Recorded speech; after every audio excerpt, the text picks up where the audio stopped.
And here we have the warm-up for the Sumo Deadlift, my personal favourite.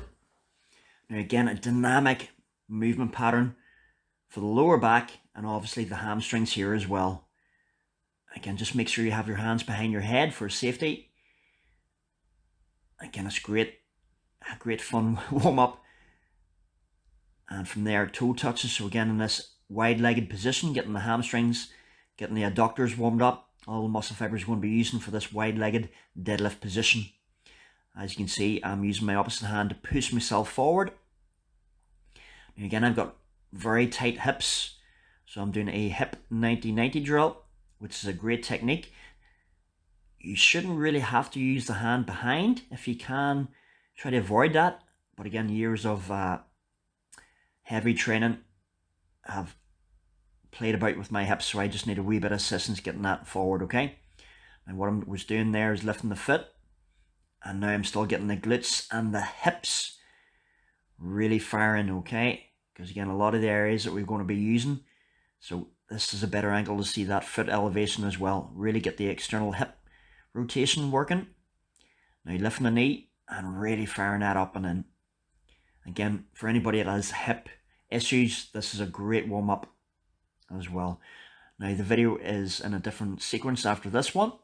So what we have is cable pull throughs. So again, we're using that same distance that we would on the Sumo Deadlift, or even wider. And basically a loaded hip hinge. So we stretch, we load the hamstrings, and we squeeze through the glutes. Now again, I'm not letting the hands do the work. It's all about the hips and the glutes and the hamstrings, okay? A loaded hip hinge. Absolutely great warm-up. As you can tell, controlling the speed on the eccentric, on the concentric pull through, I'm going nice and fast. And again, at that end rep, I'm just doing a nice little stretch. So again, this is the video just from the a different angle, right from the start. So your rollbacks, again, a great way to warm up the lower back, upper back, and those hamstrings. Just doing 5 repetitions, toe touches. Again, if you try it yourself, you'll be surprising how out of breath you get after this. Again, remember, you want to warm up as an athlete. So this is the hip 90-90. Again, you can tell I'm using my hand to push myself forward and getting these hips really well warmed up, and adductors. I've had a few issues with adductors over the years, a lot of the grappling arts. So again, bringing my foot up and holding for 10 seconds. And again, warms that hip extensor. And knee throughs as well. It's a great way to warm up the hips. Again, this can also be done for a running warm up as well.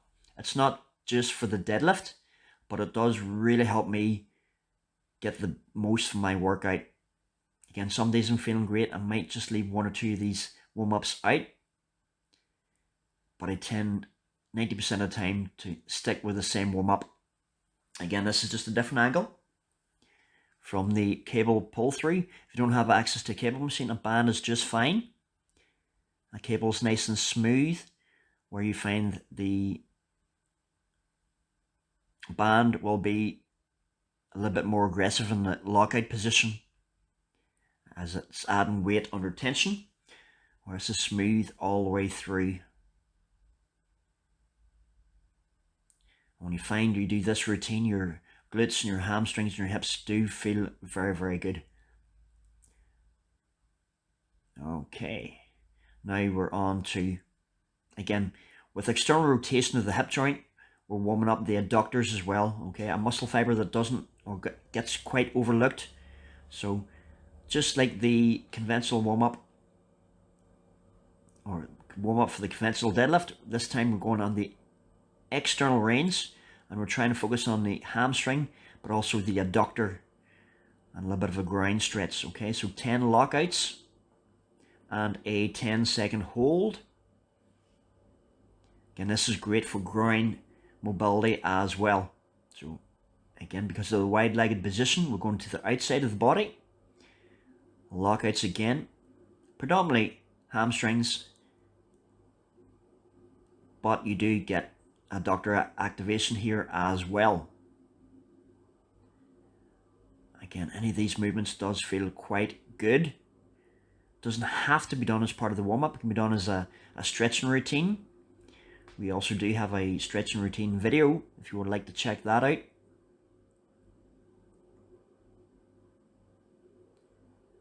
Okay. And this is just from the different side, folks, okay? So again, same thing. Trying to keep the shoulders flat. Warming up that hamstring and adductor. Remember, warm up as an athlete and you will have a better workout as well. Same thing, opposite leg. And again, when you're doing unilateral movements, you're probably going to find a little bit more tightness from one side than the other. So if you do have that one side tighter and you feel like you need to work on it, it doesn't have to be even reps. What we could do is 10 on the right, and you could do maybe 12 or 15 on the left if the left is a little bit tighter. It doesn't create an imbalance, it just gets it warmed up a little bit more thoroughly. Okay, now we're on to the barbell. Again, same thing with the conventional deadlift. We're working that 5-second pre-pull. So again, we're squeezing the bar, creating tension between you and the object, letting your body find the right position to pull from. And again, with the warm-up, I'm moving a little bit faster than what I normally do. So again, we're working that eccentric pull, and it's nice and fast. Now, again, what we're going to do is the eccentric pull, but with a drop, okay? So we're not focusing on the, the concentric pull. We're not focusing on the eccentric. Okay, we're priming up the muscle fibers to explode. That's why we do this. Now, that's why I'm wearing or using the rubber weights. I wouldn't drop a metal barbell on the ground in the gym, okay? Certain weight plates, certain bars are meant for certain movement patterns. So again, here from a different angle. Again, just wedge myself in a good tight position, holding that, pulling, taking the slack out of the bar and engaging those muscle fibers that we're going to be using. A great way to warm up, especially in the deadlift. That's why you hear people talk about pause squats. Really good way to warm up and a very effective session as well. So here's where we're going to do the explosive contraction. And that's what makes the deadlift so difficult. Now obviously you have to be aware of your toes. 10 kilograms as warm up is pretty light. You could add a little bit more weight. And that'll stop the bar from bouncing quite as much. And that is the warm up for the sumo deadlift. Hope you enjoy.